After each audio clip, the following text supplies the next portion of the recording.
Setting up shop. Hello, everyone. Welcome back to Setting Up Shop, your favourite podcast that happens to be about setting up a shop and selling things and hopefully enjoying doing it in the process. I'm Dan. I'm a woodturner from the UK. And with me, as always, are my co-hosts, Heidi, a potter from America. Hello. And Rasmus, a blacksmith from Norway. Well, Norway, but yeah, close enough. It depends where you're from.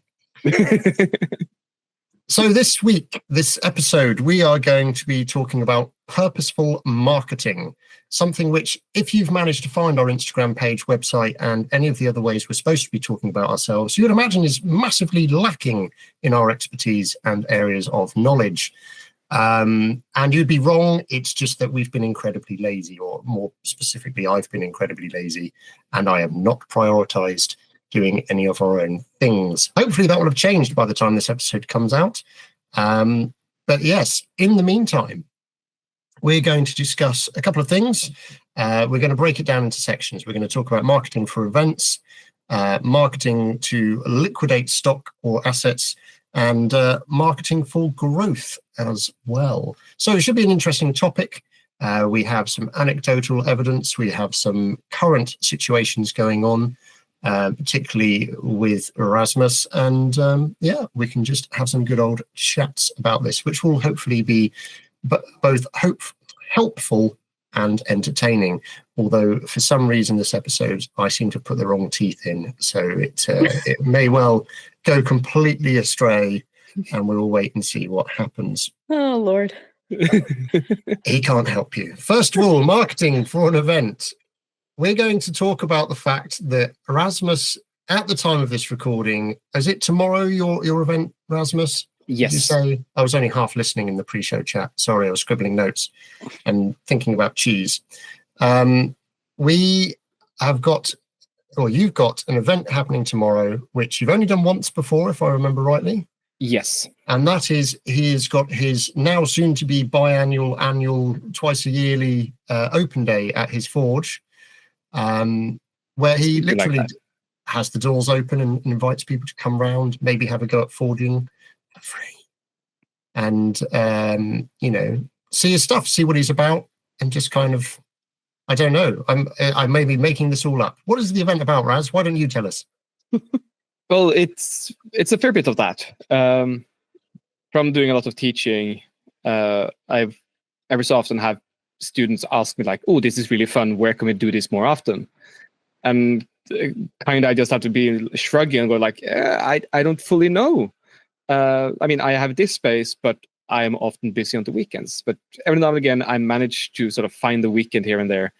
And granted, this is now only the second time, but I'm then able to invite people in and go like, "Hey, if you want to work on something of your own, this is your opportunity. Now we can do that."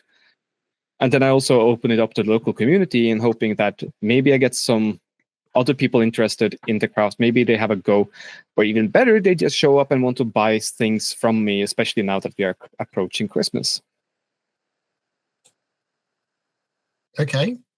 So this isn't an extension then of you, this is almost in effect you offering it as a turn up, make a project kind of space for those people who maybe don't have the space at home, haven't got the budget yet to set themselves up at home. Would that sound a bit more accurate?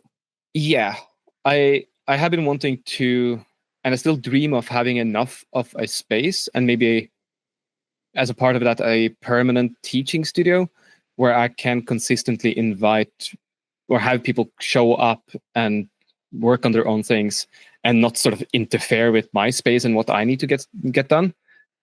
And if I were able to have like a dedicated teaching space, that'd be excellent. Like they can just be in that room, like scream if you're dying, but otherwise you're kind of on your own, or you can come and ask me for help in between, but I'm here doing my thing.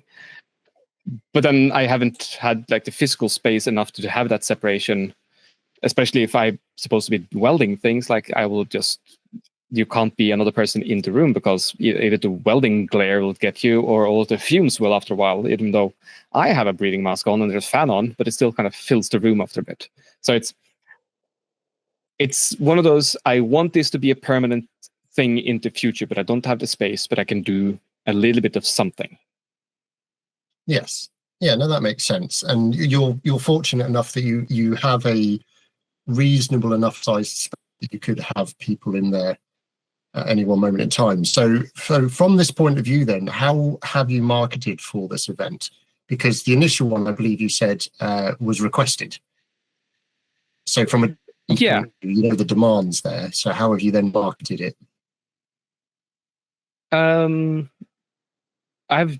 mentioned it in my newsletter, I believe twice, and done a few stories and posts on it, both in like the local Facebook groups and national Facebook groups, like that is relevant, and on my own personal sites. So it's not something I've been pushing heavily for a long time. It's a couple of posts here and there, a couple of mentions. Because another factor is, like, even last time this summer, I think there was a total of 25 people that stopped by, and we had like 4 or 5 people that was forging, and a couple more that spent the majority of their day just hanging out, and the forge was full. And also because the space is the way it is, it quickly gets loud. So if you are more people, it gets difficult to have a conversation. So my ambitions here also, like, I don't necessarily want there to be like 100 people stopping by. If I get 30 people that are sort of showing up intermittently throughout the day, that will be perfect, kind of.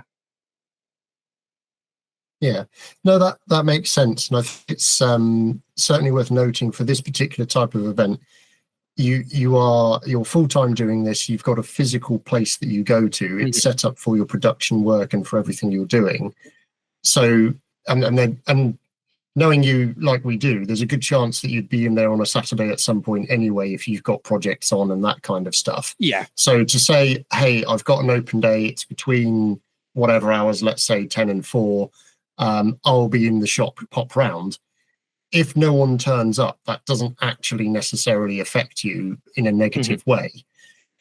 So there's not really a downside from the point of view of you've spent too much money on anything, because like you said, all of the things you've described, you've got a mailing list. So in actual fact, this has been good because it's some content to mail out, which can be hard to produce sometimes, although you probably find it a bit easier than us because you've got in the rhythm of doing it. A little bit. You know, you've not had to do any paid marketing in the sense of local Facebook groups, a curated audience through your mail out, and you don't want a high number of figures of people turning up. It's not like attending a market where you've got 400 items to sell. So if one person turns up, they've got to have a really big wallet and want a lot of duplications. So you're not. It's not about the numbers as much as it is about it's the quality over quantity. That's probably what I'm trying to get to. Would that sound fair? Yes, pretty much. And I am hoping to sell some stuff, but for this event mostly, that's not really the focus. It is more of trying to build more of that community around blacksmithing, and also me just practicing having other people working in my space. Okay. Yeah. I think you had a point there, Heidi. You wanted to jump in? I really like that this event is also in and of itself a marketing tool, because it's opening it up to say, like, you're not obligated to spend anything.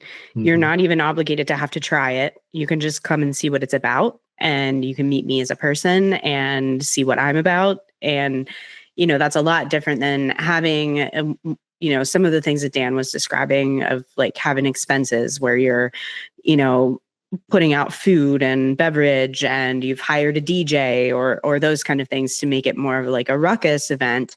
It's more the event itself is a marketing tool. And I think that's super beneficial, that you're not really sinking a ton of money into it, because there's not really money to be had out of it. It's nice it's a nice event to, like you said, build community, test your space, test yourself. I think that's really great. And there's like a no lose situation, because if no one comes, you're going to be there anyway, like Dan was saying, and you can just get to work. But I think it's brilliant, and it's really nice that you have the space to be able to just do that and figure out, like, hey, this weekend I can put my orders to the side and kind of like display. Because we talked about that too, like making sure that you're making time to enjoy your space. Yeah. I think it's quite disturbing that the more and more that we record these episodes and spend time together, we realize how much of a secret evil genius Rasmus is when it comes to his business. And the jealousy is strong. Certainly for myself, I'm not speaking for Heidi there at all. Only thing I'm missing is the volcano layer. That's the only thing you're not inviting people to, is the volcano layer. What, you've got to power your forge somehow. We're just not supposed to know about it, Dan. Yeah, it's cheaper than the gas. But I was going to ask, so that, because you make some interesting points there, Heidi. So as he was originally describing the event, because of the way my mind works, although it's like it's a really low barrier to entry, as you said, there's no like realistically for people to show up, they've got to have the time and they've got to live close enough and want to go. Like they don't have to do anything. They can literally just turn and go, oh, this is what a modern blacksmith shop looks like. That's kind of cool. Have a brief chat. That's it. There's no, and that's still counted as a, hey, someone showed up. That's nice kind of thing. I in my head, I was sat there thinking like, I'd be wanting to have like an axe throwing range outside. I'd be wanting to like, maybe, like it's 10 till 3 and then we go to a bar nearby that I would already be over planning it, over developing this event. Or there are two secret things though I haven't mentioned. Okay. So one is I have been toying with the idea for a long while that when I shut off the big gas forge, for how long can I probably cook a pizza in there? Or multiple pizzas afterwards. So that's something I plan to try tomorrow. And also, previous weekend, I had a lad in for what ended up being a private Damascus forging class. Private because he showed up, which was excellent because then I had more time to forge more pieces of Damascus myself. But because he's a super nerdy student, he has been playing around with making rubies, which is apparently super easy. You just need the whatever aluminum compounds and something that makes it red. I don't recall the exact composition of things. And then 2000 something degrees centigrade, that is. Okay. And then he looked over and saw I have oxyacetylene and he was like, oh, how hot does that burn? I was like, 3000 maybe? And he's like, oh, that's hot enough. Do you want to make rubies? I was like, what? So he said he was going to show up on Saturday, tomorrow. If he does, he will bring equipment, and the only thing I need is to have my oxyacetylene. Mm-hmm. And if that works out, and maybe cameras running, and then maybe we can make rubies. He has currently made like tiny ones that are 1/3 of a carat, and only using solar power. So he's used a massive lens to focus the sun whenever we see that in Norway, which is during summer and once or twice. Why they've been tiny rubies. Yes, exactly. So, yes, Dan. I also want to do a little bit something extra. And the first time this summer, I made waffles. That was fun. That was excellent. Now I'm stepping it up a little bit by rubies and pizza, maybe. That's quite. See, what I like about that is that I'm assuming you've not advertised either of those facts on the invite. I have mentioned that I maybe we will try to make pizza of the gas forge. Yeah. So what I'm liking about that, though, is the fact that, as Heidi said just now, you're embracing the play aspect. You're kind of going, hey, do you know what? This is just a cool time where if people want to come and try some nerdy stuff, or people want to just come and have like, fortified pizza TM, that it would be great. It would just be that thing of it's just a cool event. It's like something that happens once, maybe twice a year, and you do your thing, and people can show up if they want to.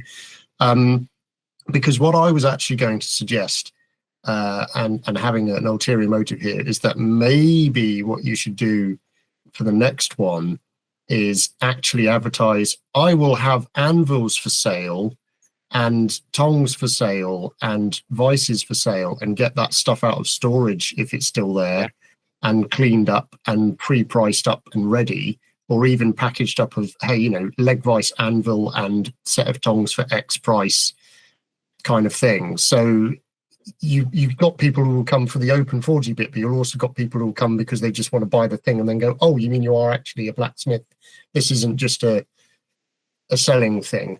And okay, this we can go a bit deeper into that, sort of how I have dialed in the marketing, because, or no, what should you say? Go on. Yeah, because we have the local Facebook group just for that area of Oslo that I've advertised more generally, saying the forge will be open.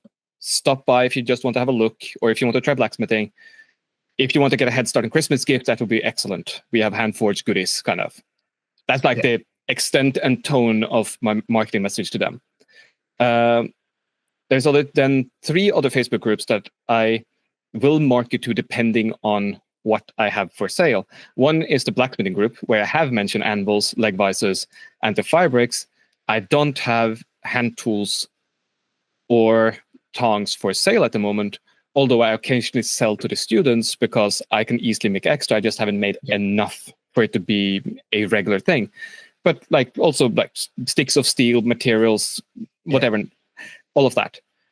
Then I have like 70 axes now currently in boxes. That is, even for me, a bit more than I need. So one of the things I was hoping to do, and I haven't had the time for, is to de-rest all of them, take some pictures, and post that to a national axe group and say, hey, I will have an open forge day. I will have these axes available for sale. Please come by and say hello. And that will be the extent of marketing to that group. And then there's the knife making community that also has.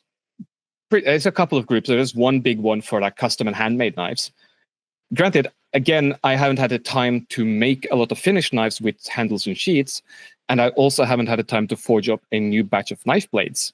But if I did, I would then also do a post in that group and say, hey, here's what I have for sale now, open forge day, please stop. And it's kind of low key. It's just inviting people and mentioning I'm here, so that those people in these specific communities, I have something that might motivate them to travel a bit further.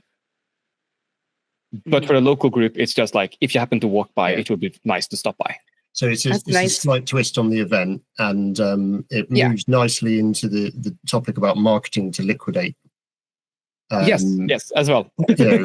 Which, what we mean by that is pretty much as Rasmus has said, selling off excess stock, coming to the realization that beautiful stuff that you have hoarded, you're not actually going to be able to do with stuff with that for the whole time. So that is the equivalent of me, for all those woodturners listening out there, and I know there's at least 2. That is the equivalent of me opening my wood store and actually admitting that those planks of heavily rippled timber are not going to become anything, and that I should sell them, and that I will open my workshop for people to come in and come to a wood sale, come and buy some blanks, come and buy some whatever. But also we can have the lathe running and people can come and have a good time. I know, I seem to remember in the past, Heidi, that we don't, am I right in thinking that you don't do a second sale? I do not. No, but it is something that some people might, some people will keep items that they will class as a second that you or I might look at and go, well, it's, I would not have noticed that if you hadn't pointed it out, depending on what the product is. I smash that stuff. I burn mine. Very destructive. Whereas Raz smashes and burns his, and then it becomes something. Yeah. Very therapeutic. Yeah, that's why you're the most cheerful one out of the 3. Or it's just because it is my full-time job and it's not yours yet. Well, there's entirely that possibility as well. And I think it's a very different thing, isn't it? Because if you were going to market a liquidation of stock sale, probably not the right words to use, because it sounds like you're closing up and you're desperate for money or you've gone bankrupt. But it's much more about, you need room. You need the space, because that space might be what's stopping you from developing the next step, or it's hindering your production process, or it's just getting you down. It can really affect your mental space if, like, having been to Rasmus's workshop, when you step into the workshop, it's just not like open the door and stroll in. There is literally a step into the workshop. Yeah.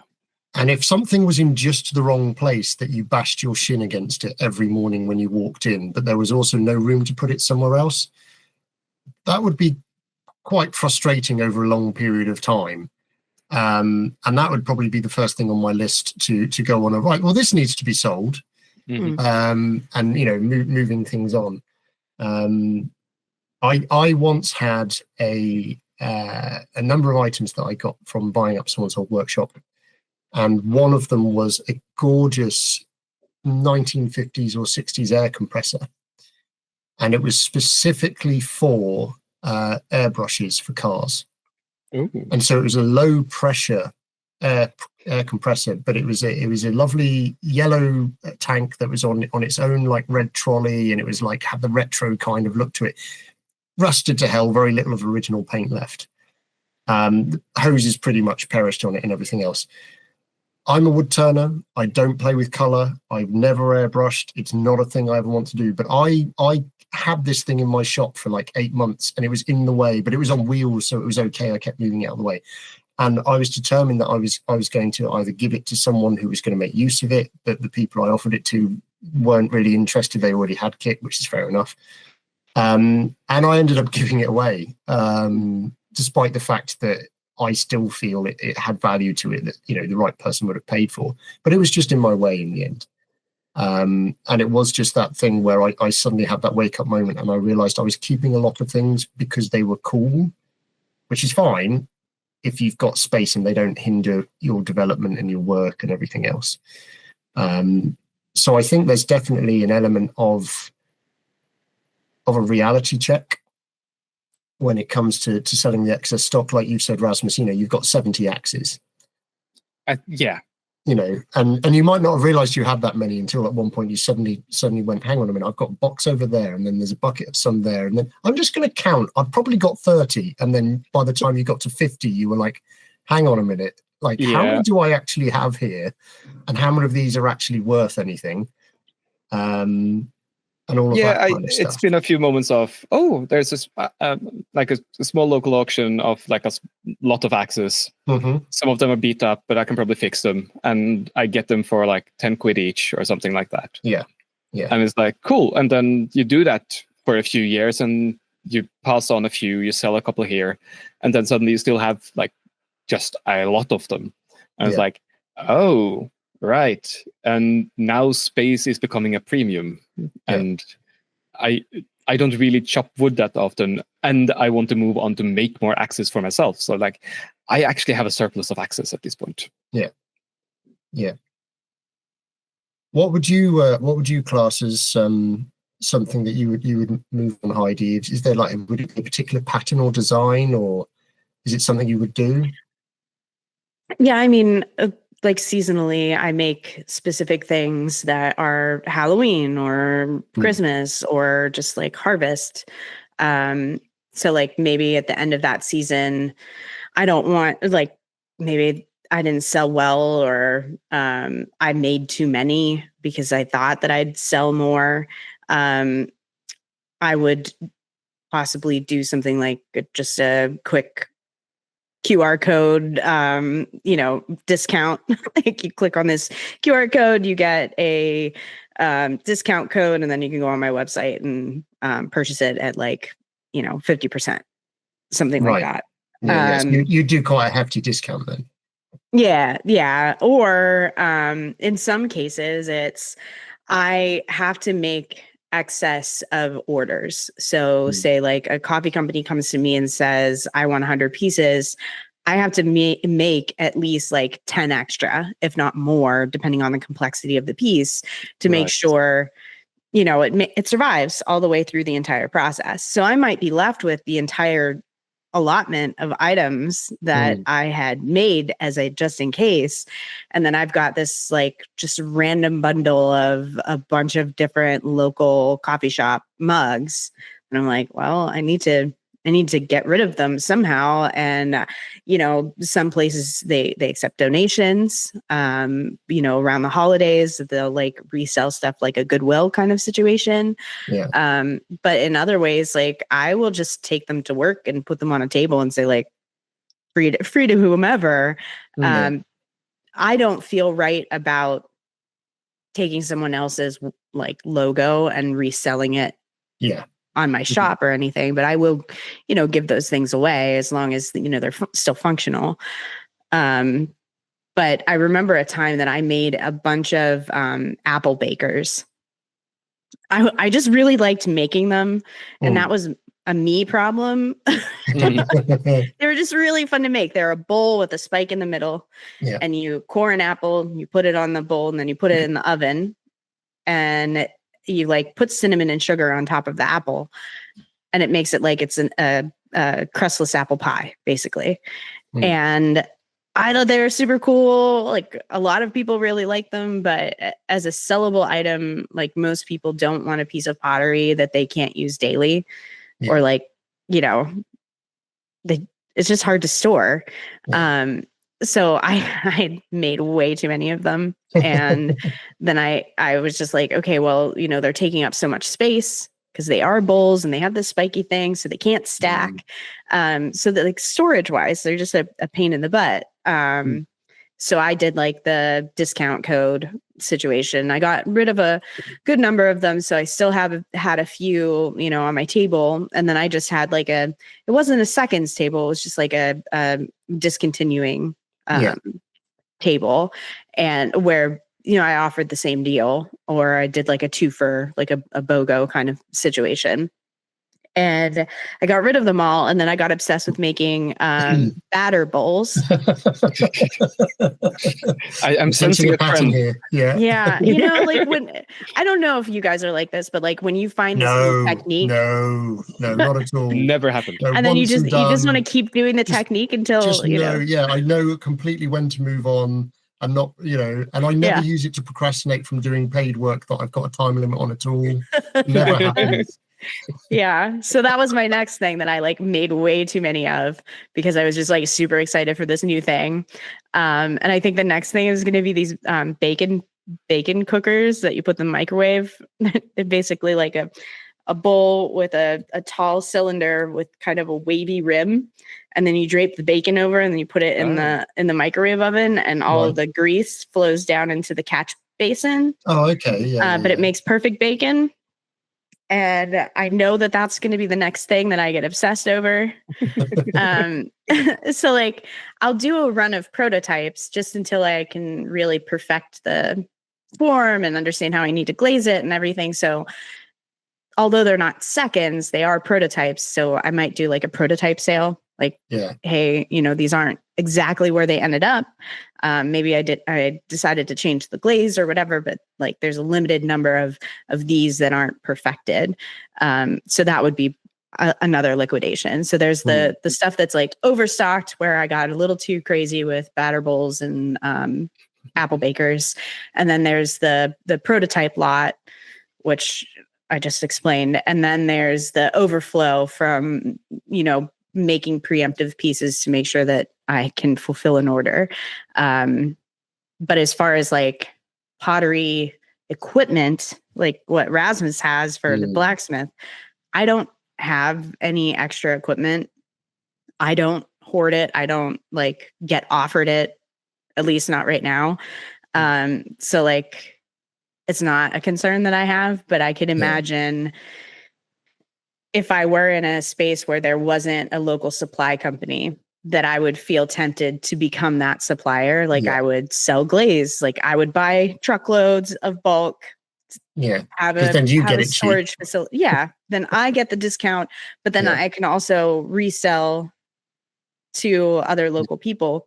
Fortunately for where I am, I'm in the city, and we have a local clay manufacturer that also sells kilns and wheels and all of those things. But if I were in a remote location, say like up north where I'm from, I would be tempted to just rent storage space to be able to resell equipment or wholesale equipment to the schools and that kind of thing. It's a very tempting thing, because not only is it an extra revenue stream, but it's also, it's easier. Like, in the sense that it's not your product that you've put your heart and soul and time into. It's, if you're sensible about it, it's a known brand, it's a known product, it's a known commodity, whatever you want to call it. Like, you know, I would resell clay, or I would resell glaze. Well, if you're a potter in that area and you can't get it from anywhere else, and actually the price isn't too dissimilar, then why wouldn't you buy it from someone who's local to you, who might be selling it out of a unit rather than from a shop? Rather than you, I'm going to set up a shop, but it's all going to be tools that I've designed and manufactured, and I want to get my name out there. You know, it's a whole other business. Whereas, you know, one of the things that I've done a number of times in the past, I'm sure I've mentioned, is unfortunately some wood turners have gone to the big lathe in the sky. Their families don't want and have no idea what to do with the stuff left behind. So I've offered reasonable money, given you know, time to move it, and then the fact that there might be some stuff I will use, but more likely I'm going to be selling it on, or selling it, or giving it to people who may or may not need it. And that's fine, but that's potentially a whole other business. Now all of a sudden you're in a secondhand tool business or secondhand machinery business. You've got to know how to clean it, where to clean it, what the value is, how to repair it. Can you still get spares? If it's electrical, are you willing to pat test it, maybe offer some form of warranty? Do you have to? What are the legal wranglings of your country? And then again, you're back into the marketing element of it, is how do you sell it? Yeah.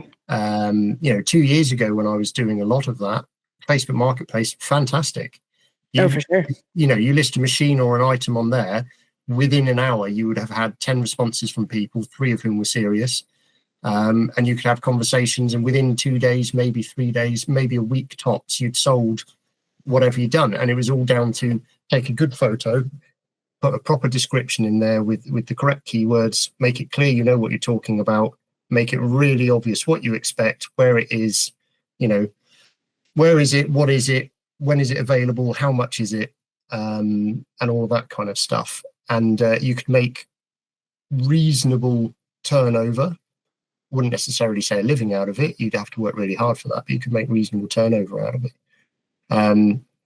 But the problem is things change, and this is where, you know, we turn back to the marketing element of it, and all of a sudden, you know, legislation changes in different countries. I don't know about you guys, but buying things on Facebook Marketplace is easier. Selling is not so much. Like, it definitely feels like it's a buyer's market out there at the moment, because I don't know whether it's that there's too much on there, or certainly in the UK, there's hints of legislation coming in where they're going to potentially be able to track. I can't remember exactly what it was based on, but it's something to do with they're going to be able to track the flow of money based through social media, so that they can make sure that people aren't literally evading tax by selling things purely through social media platforms, which makes sense from a government standpoint, but has put a lot of people off, from selling on there. So if you know, whatever it was you are trying to move along, selling things to sell it quickly, to make space and to make room, if it's not individual, like you guys have been saying, you know, whether it's you've got your own workshop and you go, I've got an excess of this, but I know there's some specialist local groups who will come and buy, and, you know, or like yourself, Heidi, you know, well, I'll just do a QR code as long as I cover the costs of my materials. Then actually, you know, it's been valuable because I've got practice in, and I've moved things along. You know, the toss up to that is, certainly for you and myself, Heidi, is our shops are at our houses. Yeah. You know, so you don't want to say, hey, come along, it's an open, you know, whatever. It's like, no. Actually, I'm very particular about who knows exactly where I'm based, and who comes along to the workshop and all that kind of stuff. So it can make it a bit harder if you're going to have you don't want people to think that you're selling up the house, or you're having a yard sale, or like, you know, garage clear out, offer me £1 for everything and then we're good. You know, it's not like that. To kind of move things on. speaking of moving on, then if we go on to our final of our three-prong attack on marketing for today, marketing for growth. And I think this is probably the hardest one, because I think this one is the one it's got the trickiest goal association with it. If it's, everything really has to have a goal oriented to it. And so when you say growth, it's growth of what? Are you trying to grow the average number of sales per month, grow the average number of spend per month? Are you trying to grow the number of people on your mailing list? Are you trying to grow the number of followers on social media?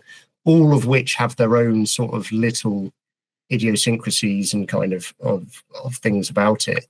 But the main element of it that I kept coming back to in my mind was getting your storytelling right.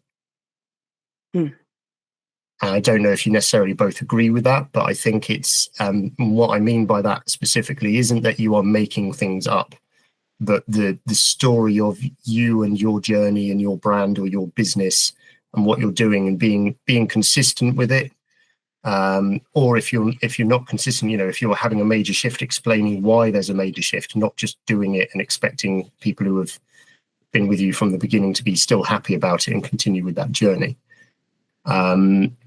But also being honest in the sense of there's definitely a quality over quantity thing again, isn't it? It's that element of having 100 people subscribe to your newsletter who actually read every letter, who actually pay attention to everything you do, rather than having 1,000 people who subscribe to it but only 5 of them open it.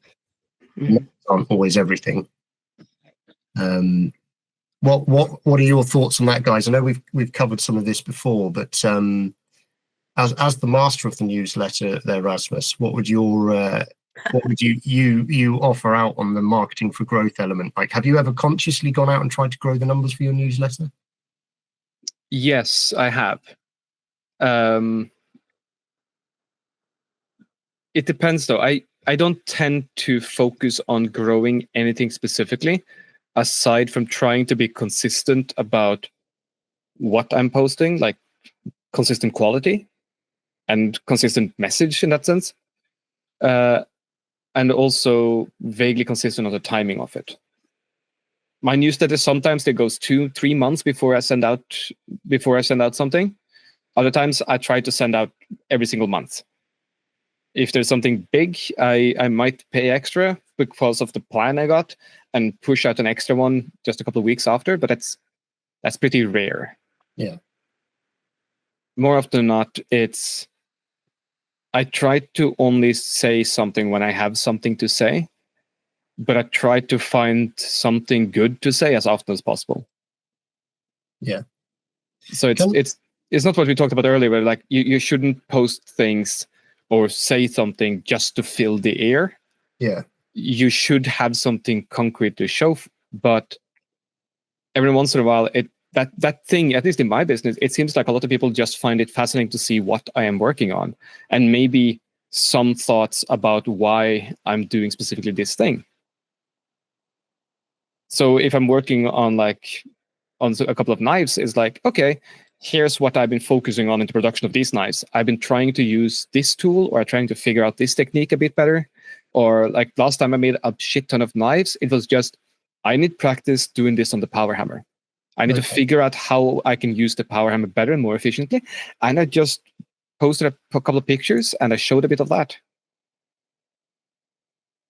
Okay. Can I had a thought about this the other day, and this will sound like a potentially very stupid question. Mm-hmm. So I used Squarespace currently for my website, and I paid for the newsletter add-on, and then true to form didn't do anything with it, and I've subsequently cancelled the newsletter add-on because I didn't drive enough on there. I think I ended up with about 12 people subscribed to it, which is fine. But I think I might have sent one newsletter in about 8 months, so it was a waste of money from that perspective. Yes. Have either of you ever considered just sending emails from like a Gmail account that you already have, and just literally, so you can still sort of harvest, which sounds like a horrible word, harvest, the data in the sense of the email addresses, but just not having that cost of the monthly payout for whether or not you're using a built-in service like Squarespace or whether you're paying for MailChimp or something like that, because then your restriction is only a limitation of software, but you can create a newsletter picture in effect or whatever. There are clever ways of doing things and then just putting it in an email. And I think Gmail allows for a certain amount of HTML coding as well, so you can make it look pretty nice. I do that sometimes because of how I'm interact with customers in different ways. Whenever I need to talk to or want to get feedback on the classes or thoughts on future classes, or maybe I'm saying, hey, I know you signed up for a basic class a while back. Now we offer these slightly more advanced classes or different classes. I'm sending that from my Gmail account directly. Yeah. Granted, that still comes from the same domain as my marketing emails and my website. Yeah, I was going to ask that. Doesn't it arrive from the same email address either way? So to some extent, it will look the same to people, but the formatting will be clearly different. And I kind of like that. Like, this is the marketing email for everybody, and this is the pure text, the simple version. I'm talking here to you because I want your feedback and your thoughts. Yeah, I might mention in the email that I'm sending this to you now because you took a class. You're part of this group of people, but I'm trying to make it a bit different. And also because of how I am harvesting the emails for my general newsletter, a lot of those people are just customers that stop by the website and they just click sign up for the newsletter, and then they are not dedicated or motivated enough to open the newsletter when I get it.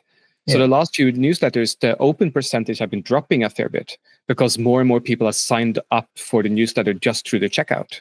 Okay, so that's the element that was missing that I hadn't thought about, is the metrics. Mm-hmm. If you're literally just emailing out from Gmail while it's cheaper, you have nothing to tell you how many people have actually opened that. Yeah.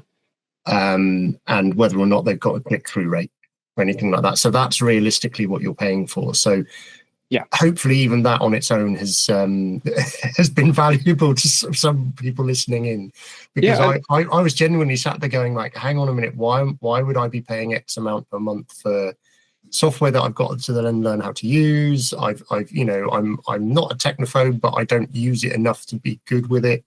I could write and I can put pictures and I can do whatever in an email.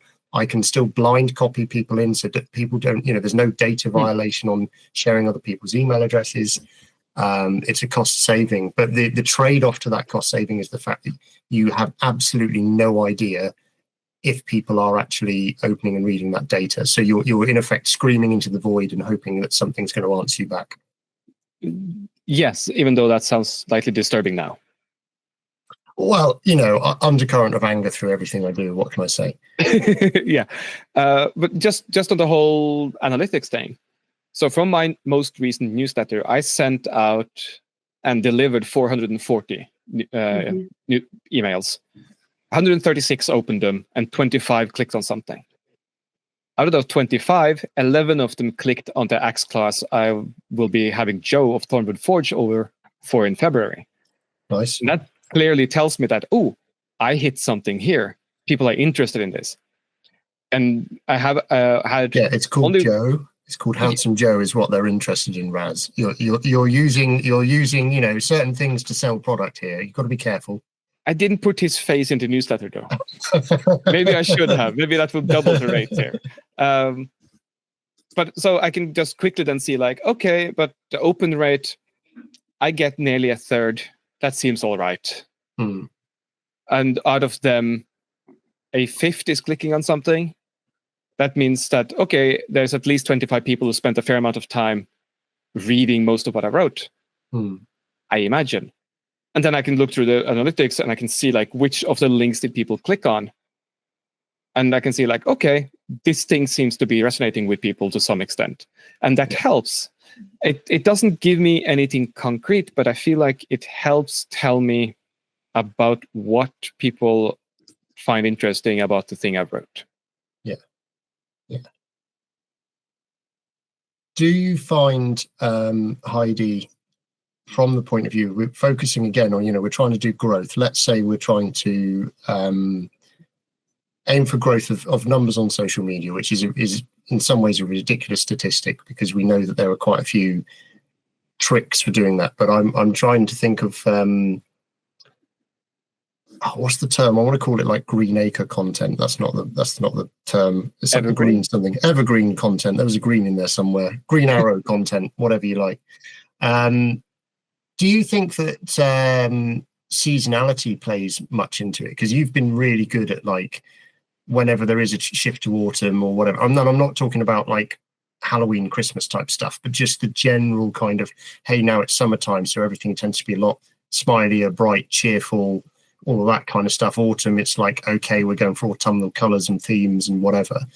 Do you, I don't know if you monitor that so much, but do you find that there is much of a kind of a growth? Do you, what am I trying to say? Do you target like the specific hashtags, for instance, of like, because you could easily say, oh, look, pumpkin spice latte season type thing, and you've got a mug with it in and whatever, and that's a whole group of people, but they're not necessarily going to be your demographic for buying your mugs. Yeah. You can grow the numbers, but you're not growing the evergreen content of the people, which I know is the wrong terminology, but you're not growing that core group of people who actually are likely to become a customer.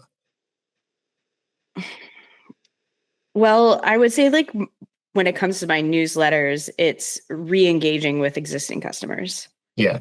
It's reminding them I exist, giving them insight into, maybe they're not on social media, so they're not seeing my stories. So I do regurgitate a lot of the same stuff that I'm posting on social media. I'm taking the best of it, the stuff that had the most engagement, and using that photography in my newsletter. And then usually I do a 3-part newsletter. The first part is like, here's just like a gist of what's been happening this quarter. And then the next part is maybe showcasing a new product or something I've been working on. So then I've got the social media clips in there and links to that so that people can see the stories if they are interested. And then the third part might be like what's to come. So that people that maybe aren't engaged with me on social media might feel inclined to follow the story of what's going on or join a live or, those kind of things. So the purpose for my newsletter is more re-engagement of existing customers.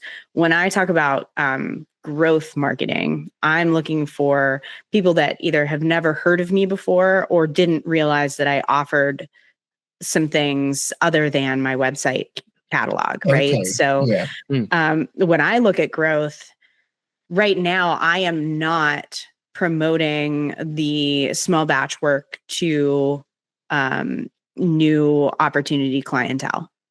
I've been relying on word of mouth and the network that I have been serving to keep that part of the business sustainable. Now, looking ahead to if I were to go full time as a potter, whether that would be my choice or forced, that would be an open area of growth that I would be pursuing because it's the way I like to work. I hate one-offs because for potters, there is no such thing as a one-off. You have to make 5 of the one-off thing. And then you're left with, whatever extra that you have kind of sitting, gaining dust. So, that liquidation conversation. Yeah. If I were to be intentional about trying to grow the batch work portion, the wholesale portion of my business, then I would do a lot more targeted marketing to small businesses. I would be more intentional at the holidays to do that as well, to say like, hey, you have clients that you like to give gifts to. What would be the most comforting, warm thing that you could give a client?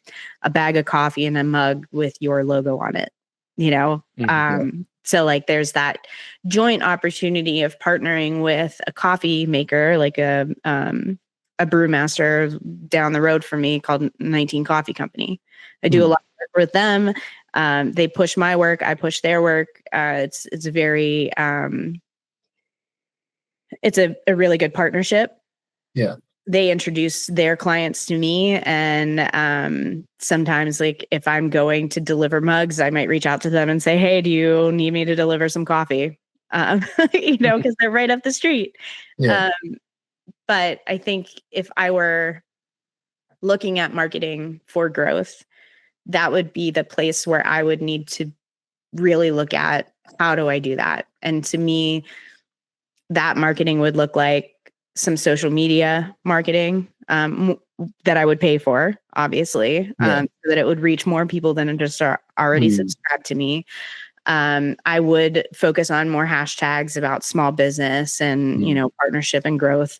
And then additionally, I might go traditional form and see if there are printed newspapers that go to businesses, those kind of catalog flyers that come out that say like, these services are available, and be more, again, it really goes back to intentionality. What are you trying to do to grow? What is the most interesting part of that growth that you can tell a story about? And then who is your audience? Once you have those three things figured out, you can build your marketing material or your collateral to fit those things, i.e., printed postcards with your body of work on it that you can either mail out or hand out. For me, that's, dropping off a stack of cards at a local coffee shop that I might sell my work at and say like, hey, consider this as like your wholesale gift buying opportunity. And then there's the idea of, growth through product itself and not so much the sales channel. Like for me, seasonally, I might want to make the bacon makers, the bacon makers. So what I would do probably to just see if there's an audience for it is just send that in my newsletter, make a post on my Instagram, make a post on YouTube of how I make it, how it's used, maybe like an instructional video that I can, make a card that goes with the product. And then when it gets gifted, then people get introduced to, my world and what I'm doing. And then they follow along for like, it's every touch point is an opportunity for marketing. Your packaging, your placards, your mailers, all of those things can turn into an opportunity. And it's really, growth is about being intentional. Yeah. I had an order on my website within the last couple of weeks, and I had the stock, so that wasn't a problem. I sort of refinished them because I wasn't entirely happy with the finish on them. But I was in a rush, and I packaged them so that, they'll be safely distributed and delivered. But I knew as I handed the packaging over to a colleague of mine to do like the final stage and get it sent on, I knew I wasn't happy with the way they were packaged. There's nothing wrong with it. They're wrapped in bubble wrap. They've got tissue paper around them. There's a thank you card in there with a handwritten note. But I wasn't happy with the package, and it's still gone out. The customers had it. I've not had any negative feedback. I've not had any positive feedback either. But there was just that little element, like you said, there's that touch point where this is an opportunity for marketing. And in my heart, I'm pretty sure that what that package said, I was in a rush. I didn't care as much about this as I could have done. And now it's probably me overthinking it. That probably is me overthinking it. But it's also that element of wanting to tell the story right, wanting it to be that as soon as someone opens that outer layer of packaging, they feel like this is a quality item that was worth the money that they paid for it. This is definitely handcrafted. This is not just another Temu buy that someone's shipped onto them. And I think that element of the storytelling and all of that kind of stuff is definitely important. This is not something I've done, not necessarily I was even considering doing, but I think we're all aware of people in the past who they're probably more on the social media side of stuff or on the YouTube side of stuff, which is absolutely fine. Like that's the way they make their business, their money and everything else. But I'm aware of one of them who a number of years ago I can't remember the original basis of it, but they made a product and they made X number of said product. And I think, and I might be getting it wrong, but they were making that product in order to get better at making that specific thing. But in order to have the drive to do so, in order to fund them doing it and buy the materials and whatever, they basically pre-sold 50 of that item to their viewership and said, hey, look, these are going to be my practice ones. Like, you know, they're going to be made to the best of my ability at that point in time, but I'm not going to do it so that person number one gets hammer number one or whatever the item may be, you know, whether it was a bowl or whatever. It was, you know, they would just jumble them up so that you can't see that, well, I got the one that was rubbish, whereas compared to number 50, which was a lot better. Does that feel too gimmicky? Does that feel, I mean, certainly from your point of view, Heidi, and I think from mine as well, it's like you've not got time to do that much practice and development on that kind of thing, because it's, you know, we do a lot more commission-based work or prepping stuff for a market, and it all needs to be at a certain quality already. But I was just thinking about it then as an interesting way to tell a story, and to, if you've already got a good base, you know, you mentioned earlier, Rasmus, that you want to make a load of axes. Now, let's say this is your first time of making a load of axes. You know, you could prelim do a newsletter out to your good customer base who want to buy finished product from you and say, hey guys, you know, I'm doing my next stage for my personal development. This is what I want to do. And you can talk all about the history, whether it's going to be a Swedish pattern or whatever, you know, long beard, all that kind of stuff. You know, you could have a vote, see which pattern people would vote for, thinking that would be the best one. And you could then write, okay, so this is the one that's won the vote. X amount of people entered the vote, so I'm going to make X amount.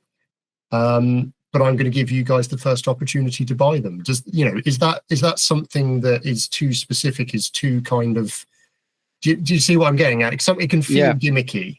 And I'm just trying to break past that barrier, as we've discussed in previous episodes, of people restricting themselves to certain ways that everyone else is doing, when actually you can just do something when you're in effect saying to people, hey, look, if you prepay for this thing, these will be delivered. Here's the approximate timescale I'm attempting to do these in.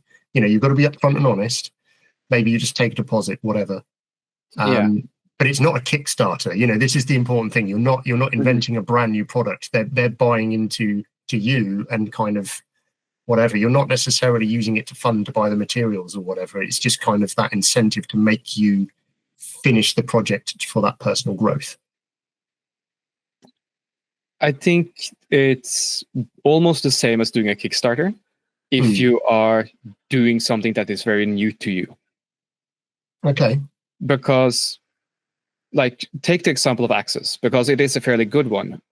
I haven't set up the tooling or my forge enough to know how long it should take me to make an axe using this and this process, using this and this steel. I don't have the experience fully yet to know how I should make an axe and still make money, and how to sell it and what price to sell it at and still make money. Multiple grits, according to Joe's post earlier today. Yes, I mean, and that is kind of the thing. And I've been working onto that. I mean, problem solving that. I have seen a lot of what he's doing, and I've talked to a lot of friends that are making more axes than me, and I need to figure out how to use the power hammer most efficiently and get the shape I want. And I'm problem solving. I don't have the time yet to dedicate like a couple of days in one go and just like, okay, I'm making an axe with the tooling I have. I notice problems. I make new tools. I make another axe, notice new problems, and go on and on. But all of that's part of the story, though, isn't it? It is. So if I were to do this kind of pre-sale thing, it would be very difficult for me to know what to price it at fairly, because even if they are practice pieces, I will still want them to be as good as possible and as functional as possible. So, and also I can't sell them too cheaply because it is too much of a time sink versus what I make back from it, right? Yeah. So, I'm kind of struggling with this just now, but because there are so many really good axesmiths in Norway, I don't want to start selling something and say this is a practice run. Yeah. And also, I don't have the following where I can say, okay, I want to do a practice run of Axis. It's going to be, and I need to make 10 or 20 to sort of break even and figure out a system. I don't have to following to guarantee I can sell all of those 20s or something and do it within a limit where I break even and be guaranteed of that. That's sort of where my mind goes, because I haven't figured everything out and I don't have the audience to guarantee that will go well. See, I was thinking of it more of a almost generating a hype and then potential for growth of it attracting people. You know, because we were talking about marketing. Just tell the story. Then I would just tell the story and skip all the money part and just like, I made this axe, now it's for sale. I'm going to do but that's not fulfilling the whole. So from my point of view as a consumer, that would be me. I would. Okay, let me rephrase. Well, no. What I mean is like you telling the story of it and kind of, and this is what happened. Even if you're doing it as a daily update. I'm trying to think of his name. Is it Max Randolph, the blacksmith in California?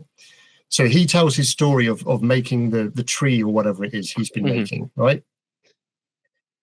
That right from the get-go, you are never going to physically see that unless you've been fortunate enough to be invited to his workshop during the process of him making it. But the payout for that is seeing it in place and seeing the reveal and knowing that because he's good enough at cinematography and photography that you're going to get really, really nice. Yeah. It's going to be well presented. It's going to look gorgeous, and you get to see that that finished item. But the payout of the story of, you're right. For me, and this is me very much projecting my own personal thoughts and feelings, which is hardly unusual for this podcast. I would want that payout to be, I want to invest in you developing.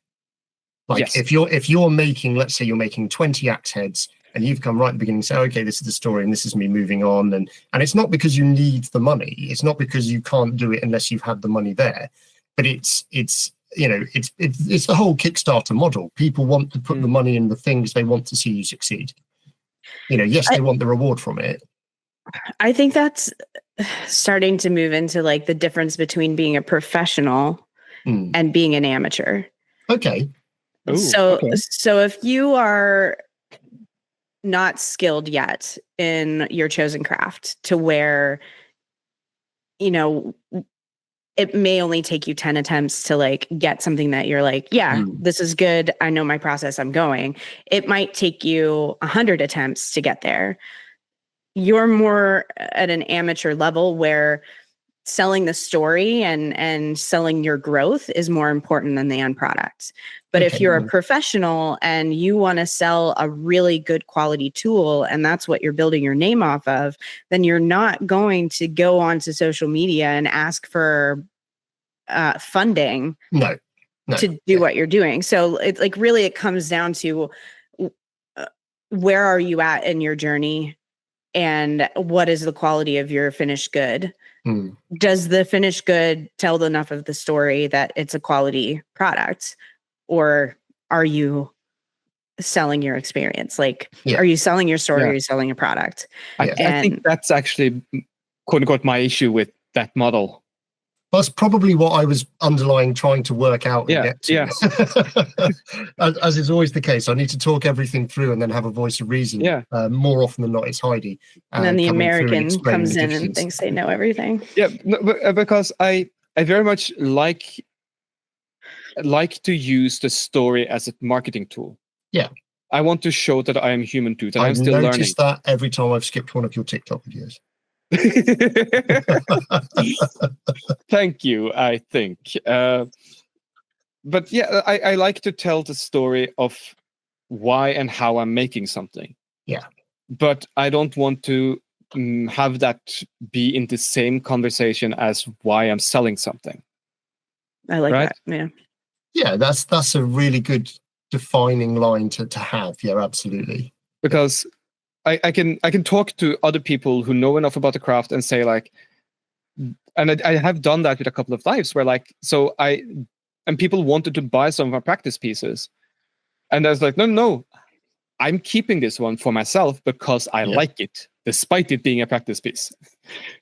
Other times, I make a prototype and it's kicking about, and then someone comes in. Like what happened a month ago, I had someone who was looking for like a pot hook that was going out from the wall, like a bracket pot hook thing.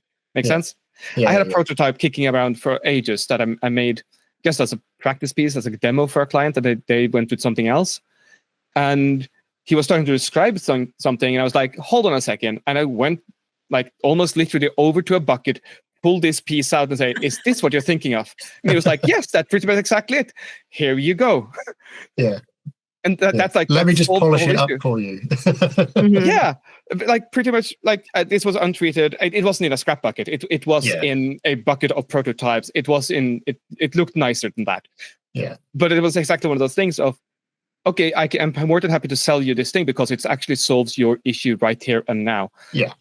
But if this was going to be a finished product, and I've been thinking about that since, like, how would I make this specific style a finished product? Then again, it's the whole development using the power hammer, how to do this nicely and quickly and all of that. But the story of why and how I'm making it, I like that to be different from the push of now I'm selling this thing. Because often the people who are interested in the story will often also want to buy the thing, and it never, regardless. But there's far more people who only wants to buy the thing and doesn't really care about how it came to be. Yeah. Mm-hmm. Yeah. It's just our nerdy world that really likes that. Yeah. Okay, I really like that distinction, and I'm glad it was brought to the fore. And the fact that it's your distinction between professional and amateur. It's your distinction between the different groups of people. Some who want to hear the story. I remember Johnny Allen, Irish knife maker. I would put his social media tag out there, but he's got far too many followers anyway.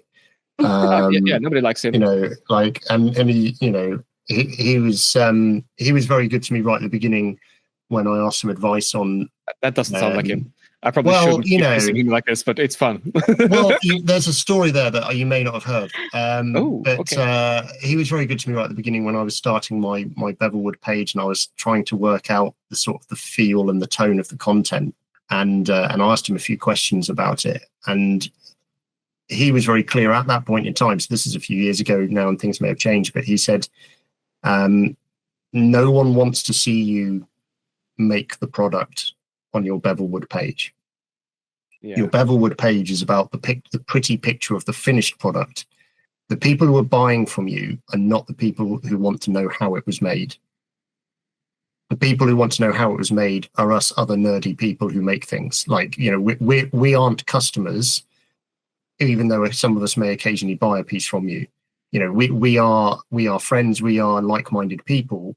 That's why it's better to have two accounts, and you have one where it's all about, like he said, that doesn't mean you can't have, at the time reels weren't a thing.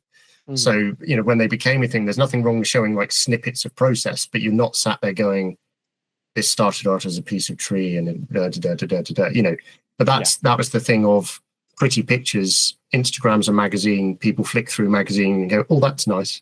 Oh, that's nice. That kind of element of it. That may well have changed. His opinion on that may have changed. I don't know, but I do remember at the time him saying that and me thinking, oh, okay, because it was a mind shift of going from the fun, vague attempt at YouTubery kind of Instagram page that I'd had before. But it did also mean that unless if you want true content, if you want true followers, it's very difficult to grow that without buying into the trends and following certain things and all that kind of stuff. And I'm not very good at that. I think it pains me to say it, but I think he had a really good point. And I think that's the exact opposite situation of all of your followers of woodworkers and then suddenly trying to sell finished products and nothing sells because all of your followers are able to make the exact same thing. Yeah, exactly. So yeah, I am not doing that. I have only one page because I am very lazy that way. And mostly I'm showing it sort of intermittently. But also, I kind of don't have the capacity to do marketing super well. That sounds weird. I don't have the capacity to do a lot more work anyway without starting to employ someone. Yeah. So for me to start tailoring and putting my content and putting up a second account only to do the show reel stuff doesn't feel like it's going to benefit me that much. No. Also because my focus is on the craft and the blacksmithing community, specifically in Norway. The world in general, but specifically in Norway. Like, that's the people I want to be recognized by. Yeah. Everybody else can just see a thing, think that's cool, and they can buy off the web page. So they can get the normal newsletter. They can find me at markets. But I want to have a like a relationship with other people who care about the crafts. That's a good point to close. It sounded too succinctly or something. It's scary now. Well, you'd also across the point of the hour that I'd picked up said focus 3 times. So for those of you playing the setting up shop drinking game, we've got to be careful and limit how many ones on there. Yes. But equally, I think we've covered some good points, and hopefully people haven't been screaming at their headphones or radio or however they're listening to this too much with some of my waffle. But I think we've definitely covered some different angles on different types there, where we marketing for events and liquidating and growth and all the rest of it, and different ways of doing things and different opinions and all the rest of that kind of thing. So for those of you who aren't already aware and doing a bit of targeted marketing ourselves, we are on Patreon, and I'm very bad at remembering to tell people that. It's currently very low bar, and at the moment you're not necessarily getting any extra rewards for signing up to the Patreon, but it is contributing towards the cost of us continuing on with this podcast. We do intend doing some rewarded content at some point soon. We are having to fit this around all of our other lives, as is the case for many of us. So it will become more, and there will be merch. We keep saying this. There will be merch by January, I think, is the current battle cry. So we need to work on that. We try. But yes, so we are on Patreon. If people are willing to contribute a little bit to that, it would be greatly appreciated. But if not, if you just want to drop a line, if you just want to let us know what you think of the podcast, positive or negative, then please go to Setting Up Shop on Instagram. And that's shop SHOPPE, and it will have the same logo as the episodes of the podcast wherever you're listening to those. If you don't want to go to the Instagram to do it, if you have the functionality on your podcasting app, Spotify or otherwise, please leave a comment or review on there, particularly on Apple. That helps. Gets us up charts and all kinds of things. Or if you just want to reach out and message any of us individually, then please. My Instagram is at BevelwoodUK, all one word. You can find Heidi at Whitehall Pottery, and you can find Rasmus at Rasmus Loen. Yeah, I'm getting there. It's fine. It's only taken 2.5 seasons. Next week's episode, we haven't fully decided on a topic yet, but we will do in time. I'm trying to remember what episode number this is now for this season. This should be episode 6. Episode 6. So we're coming close towards the end of this season, but we will be recording again in the new year unless something catastrophic happens. And we would always welcome thoughts on topics to cover, subjects we may want to discuss, or special guests who may have unique insight into this weird and wonderful world of ours that you think might be worth us interviewing. We've got another one in mind. We just need to work out timings to make it work for them as well, because they are exceptionally busy in their new business, which is amazing and lovely to see. But we don't want to take away from that, just so that they can have a random chat. Anyway, that's it for this week. And thank you, everyone, for listening. Please tell your friends, share it with as many people as you can. Bye. Bye-bye. And Heidi doesn't want to say bye. That's fine. Hello. Hello.